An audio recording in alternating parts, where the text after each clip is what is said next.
As well as my wife that we featured earlier, there was another member of my family who's also featured in some of my sessions so far, and that is my current cat, Isla.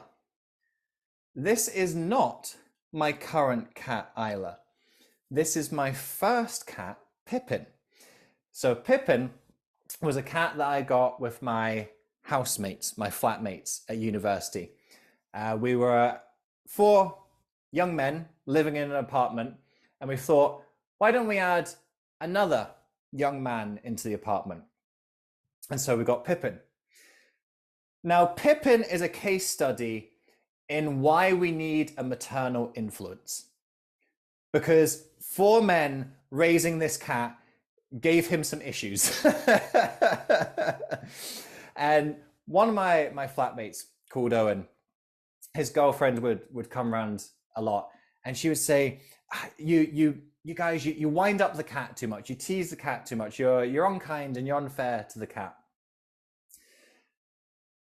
Lucy was in the same year of university as me, and we both graduated at the same time. So for our graduation day, Owen decided to make Lucy a cake. I didn't get any cake. I was like, oh, thanks, mate. I've lived with you for years. She gets a cake and I don't. So he makes a cake for Lucy. And Owen, bless him, wasn't the most committed and devoted to Lucy. But he really put a lot of time and effort into making this cake and making it special. He spent a couple of days on it. He was learning the fancy cream techniques to make a nice pattern on the top and do the writing, happy graduation, Lucy, and everything else. So he puts a couple of days effort into this cake, brings it all together on our graduation day, puts the lid over the top, and then he goes out to campus to be a part of the ceremony, and I'm there too. So we're all out on campus. We come back to the apartment together. We open the front door, and Owen is kind of like, he's giving me the little sly look. He's like, oh, I can't wait to see her face when she sees I've made her this cake. So we go into the front door, and then we turn left to go towards the kitchen. The kitchen door is open. You can just see on the floor a plastic lid. We walk into the kitchen. All of Owen's long, hard icing work has completely disappeared. There's a plain cake, no more icing, and one little bite in the sponge. Pippin had broke into the kitchen, jumped on top of the counter, knocked off the lid, and went, nice sugary icing, this is nice. Licked all of the icing off, nibbled the sponge, and went, sponge doesn't taste so good without the icing, and left the scene of the crime.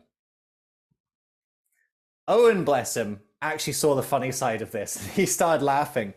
But Lucy was furious. She ran through the apartment, found where Pippin was, sitting in his sugar coma, and she started screaming out. She's like, Pippin, you little shit! You ate my graduation cake! What do you think you're doing? And she was always the one who'd been so critical of us for the way that we spoke to and treated young Pippin. Why did I tell you this story? What do you think the point of this story was? Pop your answer in the chat. What do you think the point of that story was?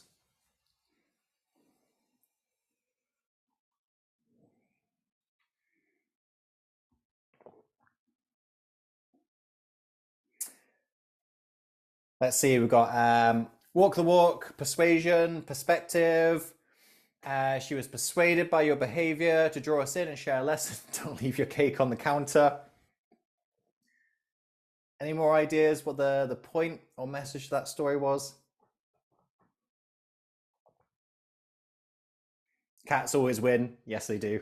The point of that story was there was no point. There was absolutely nothing I wanted you to take away from that story. That story I told purely because it's an entertaining, funny story. But here's the issue. That has not added to what we're talking about today at all. And this is a mistake we can make with stories. Sometimes we have this really engaging, amusing, funny story, and we want to tell it because it's a good story, but maybe the story doesn't match the content of what we're sharing. Maybe the story doesn't fit the message of our speech. So sometimes you have a really great story, but you've got to recognize that story isn't appropriate for what I'm trying to do. And this leads us to the second part of the framework, that you've got to work out what is the point and take home message that I want my audience to pick up. And the story that I tell in part one needs to add to that message. And if it doesn't, I need to choose something different. So don't fall into the trap of telling a story just for story's sake. Every story should make a statement, and every statement should have a story.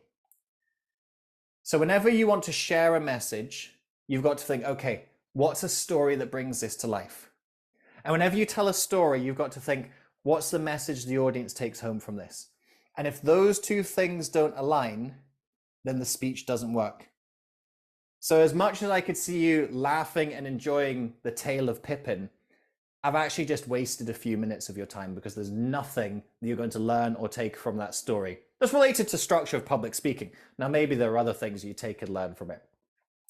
So sometimes you've got to kill your darlings a little bit and say, okay, as much as I want to tell this story, and it'd be great to tell this story, it might not be right for this particular speech that I'm doing, to this particular audience that I'm delivering it to, or this particular speech and to this particular audience, but maybe it works at another time. What you've just seen there is a snippet of my Amplify online course. Amplify, Spark Your Speeches, helps aspiring speakers to create engaging content and deliver it effectively.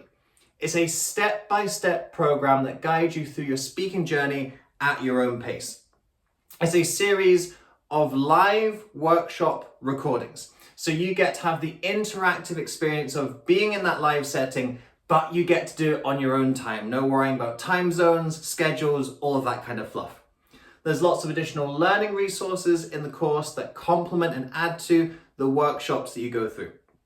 It's a 12-month program, and you can access the course in the first month for a $1 trial. So you get to come into the program, see what it's all about, and see if it's going to be right for you and your speaking development. To access your $1 trial, I've put the link in the description below. If you click that link, go through to our course homepage, and at checkout, enter the code YouTube, that's where you've come from, to get your first month for a $1 trial. Click the link in the description below, and I look forward to seeing you in the course.